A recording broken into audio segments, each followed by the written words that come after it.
우리 김항주 선교사님 나오셔서 예수님의 선교 원리를 통한 교훈이라고 하는 말씀의 제목을 가지고 말씀을 전하실 때 큰 은혜 있으시기 바랍니다. 나오실 때 같이 인사하겠습니다. 할렐루야.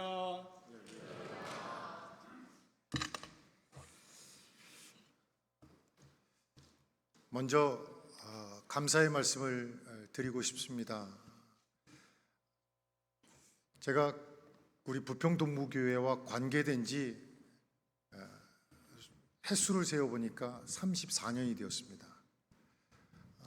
1991년도에 중등부 교육전사로 와서 그곳에서 섬기면서 7년 동안을 동부교회 부교육자로 섬기면서 결혼도 하고 강도사 인허도 받고 목사 안수도 받고 또 선교사로 파송까지 받아서 지금까지 변함없이 선교지에서 27년을 사역할 수 있도록 기도해 주시고 협력해 주셔서 너무너무 감사드립니다.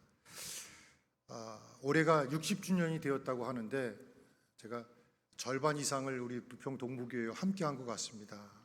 그 역사에 동참한 일원으로 먼저 감사드리고 또 이를 위해서 아낌없이 후원해 주신 우리 목사님 또 장로님들 모든 교인들께 진심으로 감사의 말씀을 드립니다.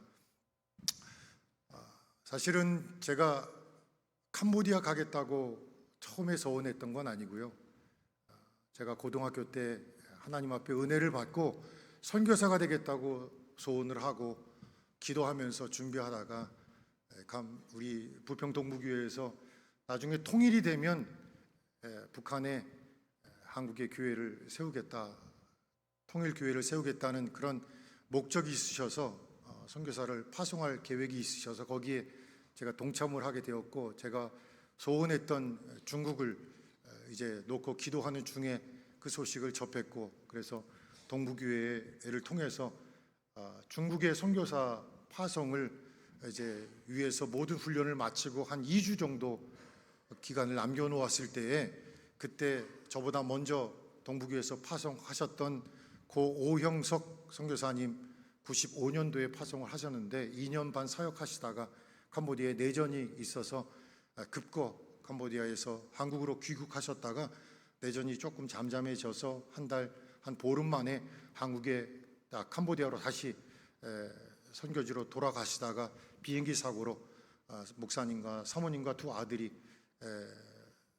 소천한 그런 사건이 있었습니다. 그래서 그 현장을 수습하기 위해서 그 현장 캄보디아를 방문했다가 그 안타까운 소식을 보고 상황을 보면서 하나님의 부르심을 받게 되었습니다. 그때 저는 그때까지도 중국에 갈 생각을 갖고 한국에서 그 사건을 수습하고 돌아왔었고요. 그런데 그 당시 섬기셨던 여기 앉아 계신 우리 장로님들께서 당회를 하셔서 고 오영석 선교사님 후임으로 누군가를 파송해야 되는데 김항철 선교사님이 목사님이 중국의 파송 계획을 지금 갖고 2주 후면 파송 예배를 드리지만 아무래도 고 오영석 선교사님의 그 고귀한 피가 흘린 그 땅에 사역을 이어받아서 사역을 감당하는 사람이 있으면 좋겠다. 그런데 모르는 사람이 생면부지의 사람이 와서 그 일을 감당하는 것보다는 함께 했던 우리 김항철 선교사님이 목사님이 캄보디아로 중국을 대신해서 파송받으면 좋겠다라는 그런 말씀을 우리 장로님들께서 회의를 하시고 결정을 하셨습니다. 그리고 저를 불러서 이제는 김 목사님에게 공을 받았기 때문에 공을 중국으로 차든지 캄보디아로 차든지 선교사님, 목사님이 기도하시고 결정하세요라고 했을 때 기도하며 하나님께서 캄보디아로 저를 인도해 주셨습니다. 그러니까 지금 생각하면 장로님들의 생각이 결정이 너무 옳았다 그런 생각이 들어서 오늘 60주년 기념 행사를 준비한다는 소식을 제가 들으면서 갑자기 그 생각이 들었습니다. 그래서 이 시간에 우리 목사님, 장로님 모든 교인들께 진심으로 감사의 말씀을 좀 전하면서 말씀을 드리고자 합니다. 저는 고비고비마다 하나님이 함께 하셨습니다. 고민하고 힘들고 어려울 때 하나님이 그때그때마다 여러분 같이 읽은 이 말씀을 통해서 저에게 힘을 주셨습니다. 제가 하나님이 주신 말씀이 없었다면 아마 이 자리에 지금까지 서 있지 못할 것입니다. 하나님이 역사하신 결과라고 믿습니다. 오늘 저에게 주신 오늘 본문의 말씀도 마찬가지입니다. 제가 힘들 때 하나님이 저에게 이 말씀을 주셨고 이 말씀을 통해서 하나님이 역사하셔서 지금도 행복하고 감사하게 여러분의 기도 속에 사역을 감당하고 있습니다. 혹시 여러분 가운데 참 여러 가지 주어진 환경, 말 못할 고민과 어려움 가운데 계신 분들, 또 힘차게 하나님의 축복과 은혜를 사모하며 갈망하며 그 은혜를 기다리는 그런 성도들이 계시다면 오늘 말씀을 통해서 예수님께서 우리에게 가르쳐 주신 이 선교의 원리, 이 선교의 원리는 곧 삶의 원리라고 생각합니다. 이 말씀을 저희들이 받고 같이 이 말씀 따라 살면서 저는 캄보디아에 있지만 또 여기에 머무시는 여러분 모두도 동일한 하나님의 은혜가 우리 모두에게 임하기를 소망합니다. 여러분, 예수님 하면 어떤 생각이 드시는지요? 저는 예수님 하면 예수님의 3대 사역이 생각이 납니다. 예수님이 오셔서 많은 병자를 고치셨죠. 또 예수님이 구약 성경으로부터 시작해서 하나님 마음을 우리에게 가르치셨습니다. 교육의 사역을 하셨죠. 그리고 예수님께서는 많은 또 천국 복음을 전파하셨습니다. 치료하시고 가르치시고 전파하신 모든 사역의 궁극적인 골이 무엇입니까? 영혼 구원입니다. 결국 예수님의 삶은 선교로 시작해서 선교로 귀결된다. 그렇게 여러분들이 보시면 될 것 같습니다. 예수님의 삶 속에서 선교를 빼놓으면 우리가 어떤 것도 논할 수 없다고 생각합니다. 그러면서 오늘 이 사건을 우리에게 보여주셨습니다. 바디메오인데요, 날 때부터 소경된 사람이었습니다. 그런데 예수님은 아주 심도 깊게 이 말씀을 우리에게 보여주시면서 교훈하고 계십니다. 우리 모두는 영적인 소경이라는 것입니다. 지금 육적인 눈은 뜨고 있지만 우리 모두는 영적인 소경이라는 것입니다. 영적 소경인 우리들, 죄로 인해서 주님 알지 못하고 천국을 보지 못하는 영적 소경된 우리에게 찾아오셔서 지금 우리의 눈을 뜨라고 말씀하십니다. 이 말씀 속에서 예수님의 선교 원리는 곧 우리로 하여금 우리의 삶 속에서 하나님을 대망하고 영적인 눈을 뜨고 하나님이 예비하신 그 축복을 받으라고 하시는 하나님의 놀라운 계획이라고 저는 믿습니다. 예수님의 선교적인 삶, 이것은 곧 우리의 삶이라고 생각합니다. 우리의 삶 속에 어떤 원리들을 하나님이 두기를 원하십니까? 성경에 보면, 오늘 말씀에 보면 첫째 원리가 찾아가는 것입니다. 찾아가라, 그렇게 말씀하고 있습니다. 마가복음 10장 말씀이 오늘 본문 말씀인데요, 여기 보면 예수님의 동적인 모습을 보게 됩니다. 예수님이 한 곳에 정주해 있지 않으시고요, 계속 자리를 옮기십니다. 거처를 옮기십니다. 성경 말씀에 보면 오늘 말씀에 1절 말씀에 거기서 떠나 가시니 라고 말씀하고 있습니다. 마가복음 10장 17절 말씀에 보면 예수께서 길에 나가실 때에 나가셨다. 또 32절 말씀에 보면 예루살렘에 올라가시는 길에 그들 앞에 서서 가시는데, 오늘 본문 46절 말씀에 보면 예수님께서 여리고에서 나아가실 때에 그렇게 말씀하고 있습니다. 여러분, 선교는요 특별한 것 없습니다. 찾아가는 것입니다. 찾아가면 역사가 일어납니다. 찾아가지 않으면 아무 일도 일어나지 않습니다. 우리 삶도 마찬가지입니다. 하나님께서 우리에게 찾아가기를 원하십니다. 인자는 머리 둘 것이 없다고 말씀하셨습니다. 항상 예수님은 거처를 옮기셨습니다. 찾아가셨습니다. 무엇을 위해서요? 복음을 위해서 그렇게 하셨습니다. 여러분이 어떤 문제를 지금 안고 있습니까? 여러분 혼자 고민하고 있지 않습니까? 주저하고 있지 않습니까? 그 자리에 앉아 계시지 않습니까? 여러분 일어나십시오. 찾아가십시오. 그 찾아가는 여러분의 발걸음 속에 하나님이 함께 하실 줄로 믿습니다. 하나님의 역사가 나타날 줄로 믿습니다. 저는 찾아가서 하나님의 은혜를 많이 경험한 사람입니다. 제가 개척한 교회들이 여러 곳이 있는데요, 다 찾아가서 일어난 일이었습니다. 찾아가지 않으면 하나님이 일하지 않으십니다. 제가 항상 여러분에게 고백하지만 저의 선교의 삶을 한 문장으로 요약하라라고 하면 항상 여러분에게 말씀을 드렸듯이 하나님은 살아계십니다, 그렇게 이야기합니다. 하나님 살아계십니다. 하나님의 살아계심을 우리가 언제 경험합니까? 찾아갈 때 경험하는 것입니다. 여러분, 전도하기 너무 힘드시죠? 진짜 어렵습니다. 교회에서 나와라, 노방전도 한다, 구역별로 한다, 전도회별로 한다 라고 할 때 얼마나 힘듭니까? 그런데요, 여러분, 나아가잖아요. 힘들지만 나아가잖아요. 찾아가잖아요. 들어올 때 어떻습니까? 기쁩니다. 뿌듯합니다. 감사합니다. 힘이 납니다. 여러분, 진짜 하나님이 주시는 힘을 얻기를 원하세요? 하나님의 능력을 체험하기를 원하세요? 귀신이 쫓아나가고, 네, 여러분의 삶이 생동감이 막 일어나고, 기도와 하나님의 응답을 받고, 막 손을 얹으며 병자들이 물러가고, 이런 역사들이 언제 일어납니까? 찾아 나갈 때 일어나는 것입니다. 할렐루야. 여러분들, 여러분 주변에 여러분을 기다리고 있는 사람들이 얼마나 많은지 모릅니다. 여러분이 움직일 때 하나님이 움직이는 줄로 믿습니다.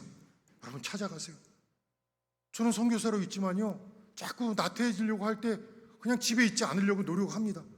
우리 캄보디아 사람들은요, 항상 밥 먹고 나면 점심 때 한 2시간 정도 꼭 오수를 해요. 잠을 자요. 그런데 저는 지금까지 거의 낮잠을 자지 않고 살아가고 있습니다. 안 자려고 노력합니다. 나태해질까 봐요. 찾아가려고 합니다. 시간 될 때마다 찾아갑니다. 여러분이 주시는 물품들, 또 제가 구입한 물건들, 이런 것들, 과자들, 뭐 커피 믹스 많이들 갖다 주시는데 다 갖고 있다가 하나씩 하나씩 나눠주면서 찾아가면요, 한 번 갈 때 변화가 안 됩니다. 2번 가고 3번 가면 저를 기다리더라고요. 변화가 일어나는 것입니다. 여러분, 찾아가는 여러분 되시기를 간절히 소망합니다. 찾아갈 때 하나님의 역사가 일어날 줄로 믿습니다. 2번째는요, 기다리는 것입니다. 기다리는 것입니다. 여러분, 예수님께서 바디메오를 보셨습니다. 바디메오가 예수님께 소리를 지릅니다. 나사렛 예수여, 나를 불쌍히 여기소서.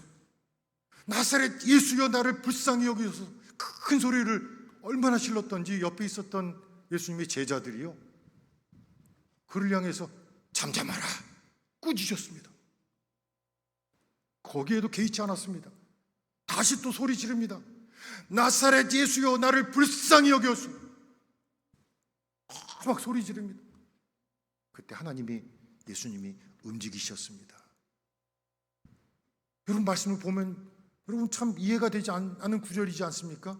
한 번 소리쳤을 때 주님이 즉시 응답했으면 얼마나 모든 사람들이, 와, 예수님이 참지도 않고 그냥 소원하는 거 그 즉시 응답하시는구나 라고 예수님 얼마나 칭송하셨을 것 같아요. 바디메 입장에서는 꾸짖음을 듣지도 않고 한 번 소리쳤을 때 주님 응답하셨으면, 고쳐주셨으면 얼마나 좋았겠습니까? 주님 그러지 않았습니다. 기다리셨습니다. 소리 지르고 또 소리 지를 때까지 주님 기다리신 거예요. 여러분, 선교는요, 기다리는 겁니다. 여러분, 믿음 생활이 뭡니까? 기다리는 거잖아요. 우리 주님이 여러분들을 얼마나 기다리고 계시는지 모릅니다. 이스라엘 백성들을 바벨론 포로 생활할 때 주님 기다리셨습니다. 70년을 기다리셨습니다. 그런데 잠시 그 며칠, 단 며칠, 몇 달, 몇 년을 못 기다려서 급하게 그 일을 망가뜨리는 우리의 모습은 아닌가요? 선교는요, 기다리는 것입니다. 기다릴 때 하나님의 역사가 나타나는 것입니다. 여러분의 자녀들 키우실 때 여러분 어떻게 키우셨어요? 기다림이 최고의 보약인 줄로 믿습니다. 저는요, 선교지에서 이제 저희가 준비한 물품들 또 과자들 사서 선교지 다니면서 이제 또 주일학교 시골 학교 학생들을 이제 양육하고 하고 나서 꼭 이제 과자를 주고, 그래서 제가 이제 개척한 교회 이제 단기팀에 오시면 보시겠지만 참 예쁜 교회가 하나가 있어요. 시골 교회가 있는데요. 그 주일학교 학생들은 오후 3시에 예배를 드리는데 12시부터 와서 기다립니다. 3시간 전에 와서 기다립니다. 다 자기네들이 빗자루 갖고 와서 다 쓸고요, 깨끗하게 해놓고 저희들을 기다려요.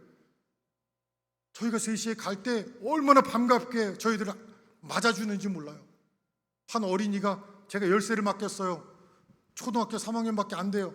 근데 열쇠를 여기다 다 꽂고요, 저를 기다리고 문 다 열어놓고 청소해놓고 기다리고 있습니다.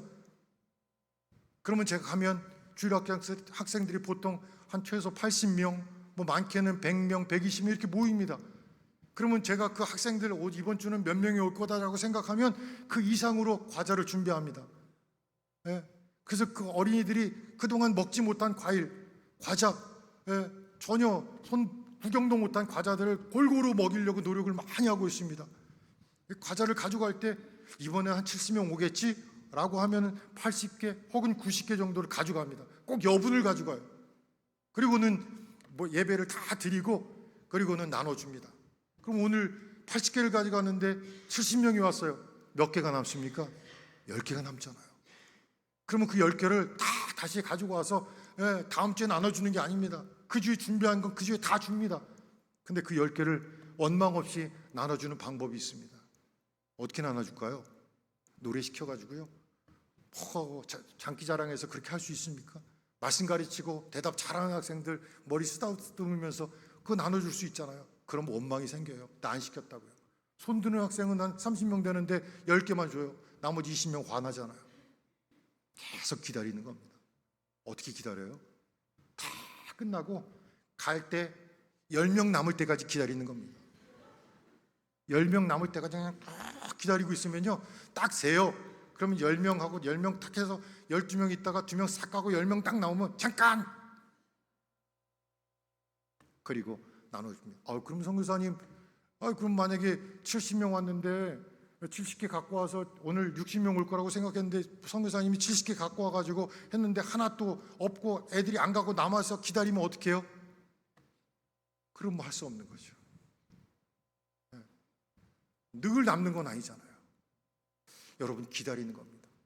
기다림이 선교지에서 가장 필요합니다. 기다릴 때 역사가 일어나는 겁니다. 김성교사님, 선교사님이 캄보디아에서 참 사역자들도 잘 키우시고 참 대단하십니다 하는 얘기를 제가 들어요. 자천하는 게 아니고요, 그런 얘기를 듣습니다. 제가 비결이 있어요. 기다리는 겁니다. 저희 집사람이 저를 향해서 여보, 당신은 참 훌륭한 면이 있어요. 뭐? 기다린다고요. 우리 동료 선교사님들이 늘 고민해요. 사역자들이 서로 싸운대요. 막 다투고 한대요. 서로 시기한대요. 그런데 지금까지 저는요, 저희 사역자들이 한 번도 다툰 적이 없어요. 얼굴 붉힌 적이 없어요. 그렇게 사이좋게 지내요. 왜요? 기다리는 것밖에 없습니다. 서로 기다리는 겁니다. 참는 겁니다. 인내하는 겁니다. 그 길밖에 없어요. 그 길이 결국 승리하는 길인 줄 믿습니다. 여러분, 선교는 기다리는 겁니다. 기다리는 거예요. 하나님 때까지 기다리는 겁니다. 세상 사람들 기다리지 못하잖아요. 굉장히 성급하잖아요. 그런데 기다리면 하나님의 역사가 나타날 줄로 믿습니다. 그런 역사와 은혜가 함께하기를 간절히 소망합니다. 세 번째는요, 중요한 비결인데요, 바디메오가 막 소리를 쳤어요. 예수님이 다 들었습니다. 왜냐하면 제자들이 응답하고 그 얘기를 전했고 또 전할 상황이었기 때문에 예수님 다 들으셨어요. 그런데요, 참 신기한 거는 예수님이 직접 그 바디메오에게 오라, 내가 고치겠다, 직접 부르지 않으셨어요. 오늘 말씀에 보면 제자들에게 그를 부르라 그랬습니다. 그를 부르라. 그가 가서, 제자들이 가서 주님, 그가 너를 부른다 하고 그 바디메오를 데리고 옵니다. 주님 직접 하실 수도 있잖아요. 그런데 주님 직접 하지 않으셨어요. 제자를 사용하셨어요. 제가 선교지에서 사역하면서 제가 우리 현지인들을 보면 어떤 때는 막 너무너무 답답해요. 제가 했으면 금방 할 것 같아요. 네. 한 5분이면 일 다 끝낼 것 같아요. 막 답답해요. 근데 오늘 이 말씀 보니까요, 주님 그를 통해서 이루셨잖아요. 제자를 통해서 이루셨잖아요. 내가 하는 방법을 다 알아요. 그렇지만 주님 물끄러미 보시면서 제자를 부르셨어요. 나중에라도 너 혼자 해야 되잖아. 너가 해야 될 일이 이 일이잖아. 주님 미래를 보면서 제자를 훈련시켰다고 저는 생각합니다. 사랑하는 성도 여러분, 제가 하기를 원하는 일도 내가 해서 나타난 결과보다 그가 했을 때 하나님의 마음을 흡족해 하는 일들이 우리 주변에 얼마나 많은지 모릅니다. 여러분이 볼 때 우리 자녀들 주변의 일들이 내가 해야지 다 될 것 같지만 그러지 않고 여러분을 통해서 또 여러분의 주변을 통해서 또 그들과 함께 하기를 하나님이 원하시는 일들이 너무너무 많습니다. 하나님이 직접 이 세상의 모든 사람들에게 전도하실 수 있잖아요. 선교하실 수 있잖아요. 그러나 주님 기다리시면서 제자를 통해서 일하셨습니다. 사람을 통해서 일하셨습니다. 오늘 여러분의 상황 속에 왜 큰 일들, 하나님의 놀라운 일들이 왜 일어나지 않을까요? 왜 이렇게 답답하고 어려운 일들이 지속이 되어질까요? 여러분 주변에 하나님의 사람들을 많이 붙여주신 줄 여러분 믿으시고 여러분의 구역 식구들, 믿음의 사람들을 통해서 여러분의 큰 일들을 함께 경험할 수 있게 되기를 간절히 소망합니다. 그래서 예수님이 12제자를 부르셨고, 그래서 예수님이 70인 제자를 부르셔서 둘씩 짝을 지어서 나아가서 복음을 전하게 하셨잖아요. 나가서 전할 때 귀신들이 쫓아나가고, 그래서 기쁜 마음으로 예수님께 나와서 주님 말씀대로 내가 세상에 나아가서 복음을 전했던 이런 놀라운 일들이 일어났습니다. 하늘에서 귀신이 떨어지고, 이런 은혜로운 역사들이 여러분의 삶의 현장 속에서 여러분을 통해서 일어나기를 간절히 소망합니다. 로마서 10장 14절 말씀에 보면 그런즉 그들이 믿지 아니한 일을 어찌 부르리요, 듣지도 못한 일을 어찌 믿으리요, 전파하는 자가 없이 어찌 들으리요. 전파하는 자, 외치는 자, 주님이 사용하는 자, 그가 바로 오늘 이 자리에 앉아있는 우리 모두가 되기를 간절히 소망합니다. 네 번째는요, 저는 이 말씀 읽으면서 네 번째 큰 참 도전을 받았어요. 나도 좀 그런 사람이 되어야 되겠다. 부평동부교회도요, 이런 시각을 갖고 우리 성도들을 대하고 믿음 생활하면 하나님이 주시는 은혜가 너무 클 거라는 생각입니다. 너무 기본적인 거지만요, 주님은 바디메오의 다른 것 보지 않으셨습니다.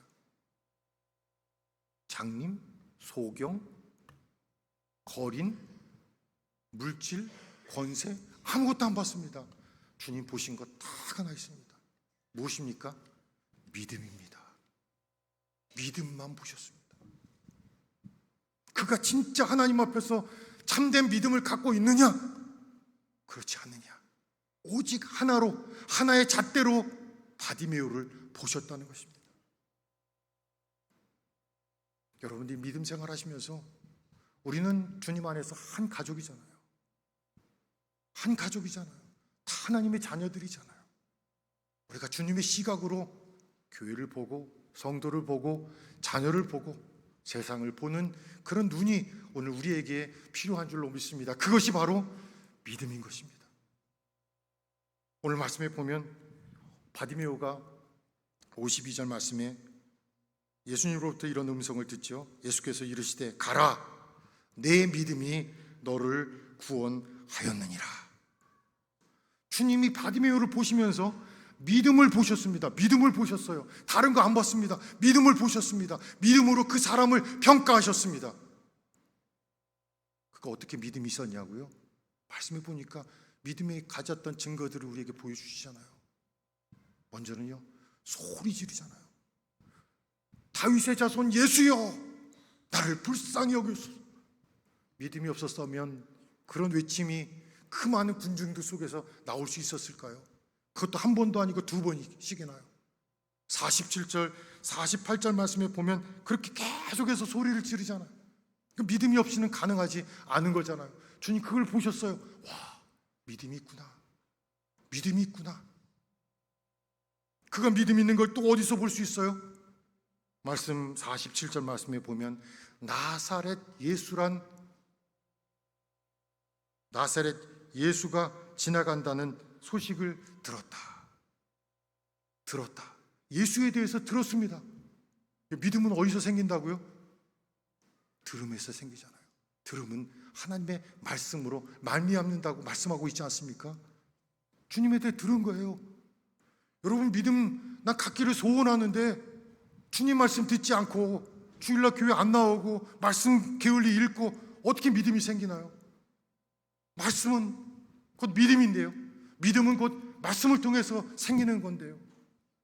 나사렛 예수가 지나간다는 소식을 듣고 나사렛에 대해서 들으니까 지금 바디메오가 믿음이 생긴 거 아니겠습니까? 여러분 진짜 믿음이 필요하신가요?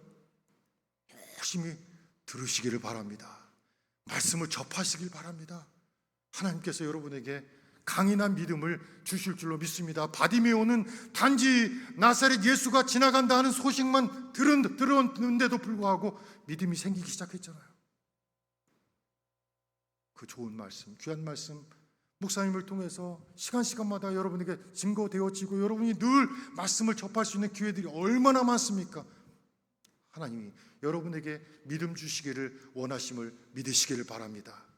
세 번째는 여기 말씀에 보니까요, 그가 믿음이 있었다는 거 어떻게 알 수 있습니까? 50절 말씀 보니까 맹인이 겉옷을 내어 버리고 뛰어 일어나 예수께 나왔다. 가지고 있는 거 하나밖에 없었습니다. 긴 겉옷, 누더기 옷, 그거 하나 있었습니다. 그런데 그 누더기 옷이 그 사람에게는 전 재산일 건데 그것을 버리고 주님을 쫓아갔습니다. 따라갔습니다.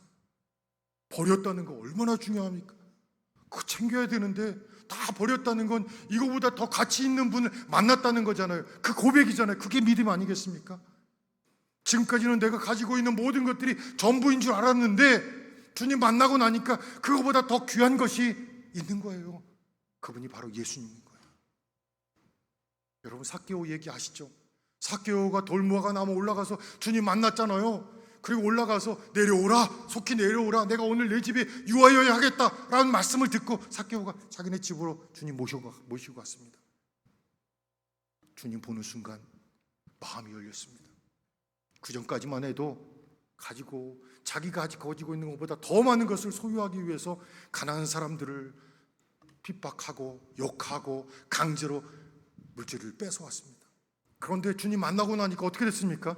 가난한 사람들에게 내가 내 소유의 절반을 갖겠습니다. 내가 혹시 토색한 것이 있다면, 강제로 뺏은 것이 있다면 내가 4배를 갖겠습니다. 자기가 가지고 있었던 전 재산 절반 나눠줬죠. 가난한 사람에게. 나머지 절반 가지고 또 자기가 토색한 사람에게 다 나눠줬죠. 지금까지는 재산을 위해서 살았는데, 물질을 위해서 살았는데 주님 만나니 그거보다 더 소중한 주님을 만나게 되니 모든 것을 버릴 수 있는 용기가 생긴 것입니다. 할렐루야. 여러분 마음 가운데 무엇이 소중한지, 주님을 위해서 내가 헌신하고 내려놓을 수 있다면 저는 그것이 믿음이라고 생각합니다. 주님 그것을 보신 것입니다. 마지막으로 바디메오가 뭐라 그랬습니까? 말씀에 보면 51절 말씀에 내게 무엇하여 주기를 원하느냐 라는 주님의 음성을 듣고 주님 보기를 원합니다. 지금까지는요, 소원이 보기를 원한다는 소원이 예전에 몰랐을 때는 그렇게 했을지 모르겠어요. 근데 이성적으로 이제 다 커지고 이게 불가능하다는 생각을 마음에 갖고 있는 그 이후부터는 절대로 그런 대답을 하지 않았습니다. 단지 나는 물질이 필요합니다. 나는 돈이 필요합니다. 오늘 먹을 양식이 필요합니다. 나는 입을 옷이 필요합니다. 나는 오늘 거주할 곳이 필요합니다. 라고 이야기할 수 있었을 거예요. 그런데 오늘 보니까 그 예전에 했던 생각 다 잊어버리고 자기가 지금 갖고 있는 그 마음의 문제, 몸의 문제, 이 문제를 하나님 앞에 갖고 나와서 주님께 나는 보기를 원합니다. 주님을 능력자로 지금 칭하고 있잖아요. 믿고 있잖아요. 주님을 구원자로 알고 있잖아요. 치료자로 고백하고 있잖아요. 주님은 그런 능력이 있으십니다. 주님, 내가 보기를 원합니다. 주님, 내가 보기를 원합니다. 주님, 그걸 보니까 지금 바디메오가 믿음이 너무너무 훌륭한 거예요. 최고다, 최고다.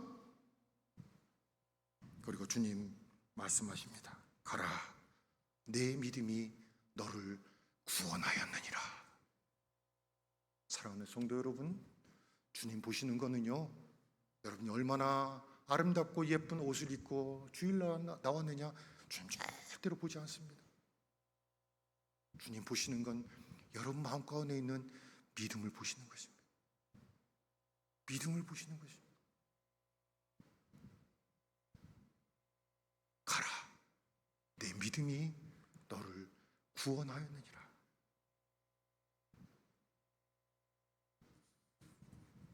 마지막 말씀에 보면요, 예수님께서 선교를 그날 마감하시면서 귀한 진리를 하나 가르치십니다. 바디메오가 보게 되어서 너무너무 기뻤습니다. 발짝발짝 뛰었습니다. 주님께 나아왔습니다. 그리고 바디메오가 어디로 갔습니까? 집으로 가지 않았습니다. 친구 만나서 자랑하러 가지 않았습니다. 마지막 말씀에 보면 그가 길에서 예수를 따르니라 그랬습니다.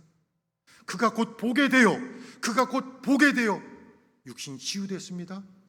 그리고 그가 그 길에서 예수를 따르니라. 예수님 따라갔습니다. 말씀이 있지 않지만 저는 그렇게 확신합니다. 주님 가신 천국까지 주님 위해서 따라간 바디메오를 저는 생각합니다. 사랑하는 성도 여러분, 예수님이 복음을 전하고 이 땅에 오신 목적은 육신적인, 부차적인, 일시적인 문제를 해결하기 위해서 주님 이 땅에 오시지 않았습니다. 주님 오신 이유는 단 하나입니다. 우리 영과 육이 주님 안에서 새로워지며 고침받으며 영원한 생명을 누리기를 원하시는 것입니다. 할렐루야. 여러분 가운데 체험들이 다 있으실 거예요. 그런데 안타까운 거는요, 체험이 있어서 교회는 나왔는데 그 체험으로 만족한다는 것입니다. 주님께 기도했는데 응답받은 것으로 만족해요. 그리고 주님 따르지 않습니다. 영생을 누리지 못합니다. 누려야 되는데요. 주님 따라야죠. 주님 은혜 주셨으면, 주님이 치유해 주셨으면, 주님이 구원해 주셨으면 주님 따라야지요. 그게 뜻이잖아요. 사랑하는 성도 여러분, 제가 캄보디아에서 27년 사역하면서 많은 일들을 했다고 저는 그것이 중요한 것이 아니라고 생각합니다. 센터를 짓고 교회를 세우고 그 교회 안에서 한국어를 가르치고 영어를 가르치고 컴퓨터를 가르치고 음악을 가르치고 학교를 찾아다니면서 가르치는 사역들, 전하는 사역들, 과자를 나눠주는 사역, 구제하는 사역, 장학생을 키우고 선발하는 사역, 모든 것들은 전부 목적이 될 수 없습니다. 목적은 한 가지입니다. 주님을 따르는 사람을 생산하는 것입니다. 만드는 것입니다. 그 자리까지 나아가게 하는 것입니다. 여러분, 목적 잃어버리지 마시기를 바랍니다. 복음을 위한 일, 영혼 구원을 위한 일, 모든 일에 우리의 모든 정력들을 다 쏟는 저와 여러분 되기를 간절히 소망합니다. 하나님께서 우리에게 주신 교훈들이 참 많지만 오늘 주신 말씀을 꼭 기억할 수 있기를 바랍니다. 오늘 머무는 그 자리에서 여러분 일어나서 여러분을 필요로 하는 사람에게 나아갈 수 있기를 바랍니다. 여러분 진짜 하나님의 능력을 원하십니까? 하나님의 능력을 체험하기를 원하십니까? 여러분 오늘이라도 찾아가세요. 손을 내미세요. 전화하세요. 밥 한 끼라도 같이 식사를 하세요. 그리고 복음을 전하세요. 그러면 거기에 하나님의 은혜가 넘칠 줄로 믿습니다. 하나님이 함께 하실 줄로 믿습니다. 여러분, 하나님은 항상 기다리십니다. 항상 기다리십니다. 선교는 기다리는 것입니다. 자녀 양육도 마찬가지입니다. 제가 이번에 온 것은 캄보디아에서 한국에 온 것은 5월 달에 온 거는 참 오래간만에 5월 달에 왔습니다. 제가 참 여러분들한테 축하받을 일이 생겼습니다. 큰딸이 아기를 낳습니다. 그래서 제가 처음 할아버지가 됐습니다. 그래서 손자를 낳는데요, 얼마나 예쁜지 모르겠어요. 제가 다른 운동도 해야 되고 바깥에 나가서 좀 구경도 하고 이렇게 한국 공기도 좀 쐬고 싶지만 나가고 싶질 않아요. 그냥 얼굴만 계속 쳐다보고 있는데 너무 기쁘고 행복하고 좋습니다. 제가 이렇게 선교지 나가서 선교사가 되고 목사가 됐던 건 사실은 저희 할아버지의 기도 덕분이었습니다. 저희 할아버지가 장로님이셨는데 저를 안고 항상 어릴 때 찬양을 해줬던 그 기억이 새록새록 늘 납니다. 그래서 캄보디아에서 한국에 오면서 딸이 자녀를 낳았다는 소식을 듣고 비행기 안에서 기도하면서 내가 손주를 처음 안으면 어떤 감정일까? 내가 뭘 제일 먼저 해야 되지? 생각을 막 하다가 내가 우리 손주에게 줄 선물은 뭐가 있을까? 첫 번째는 기도다. 가자마자 무조건 손 닦고 기도하자.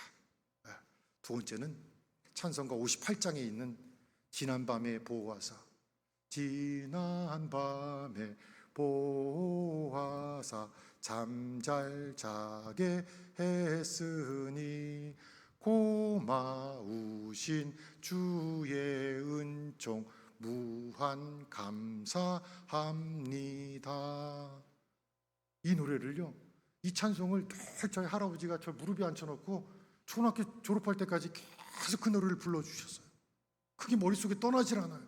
그래서 제가 그 노래를 우리 손주를 안고 제일 먼저 해야 되겠다 그런 마음을 갖고 오자마자 손 닦고 기도하고 그리고 그 찬송을 불러주고 지금도 하루도 빠짐없이 불러주고 있습니다. 기다리는 겁니다. 성장해서 하나님을 알고 하나님을 찬양하고 스스로 고백할 수 있을 때까지 계속해서 기다리고 기도해 주는 겁니다. 그게 저는 선교이고 신앙 양육이라고 생각합니다. 여러분, 하나님은요, 하나님이 하실 수 있지만 우리를 통해서 일하기를 원하십니다. 여러분을 통해서 일하기를 원하세요. 여러분을 통해서 여러분의 가정이 변화되기를 원하세요. 여러분이 거주하고 있는 그곳, 그 모임이 성장하기를 원하세요.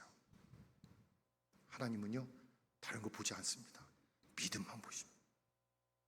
여러분의 믿음을 재확인해 보세요. 그리고 하나님 앞에서 여러분의 믿음이 크다라고 하는, 내 믿음이 너를 구원하였다고 하는 이런 고백을 여러분 삶 속에서 받아 누리기를 간절히 소망합니다.